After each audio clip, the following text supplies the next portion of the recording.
కష్టపరుస్తా ఉన్నారు. నరేంద్ర మోడీ గారు మేము ముస్లిం న్యాయం కోసమే తెచ్చామంటున్నారు.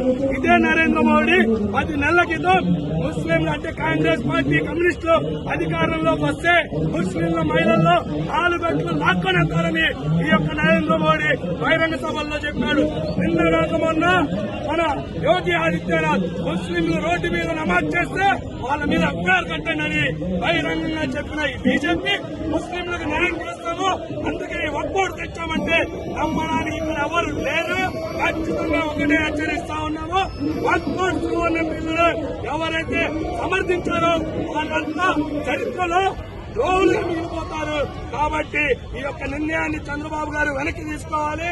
నరేంద్ర మోడీ మీరు కనుక ఈ చట్టాన్ని వెనక్కి తీసుకోకపోతే పంజాబ్ రైతులు ఎలా అయితే ఉద్యమం చేశారో నేను చనిపోయినా సరే మా వాళ్ళు ఉద్యమాలు కొనసాగుతారని చెప్పారు. ఆ విధంగా ఉద్యమాన్ని కొనసాగిస్తాను తప్పించి వెనక్కడికి వేసే ప్రసక్తి లేదని సిపిఐగా హెచ్చరిస్తా ఉన్నాము.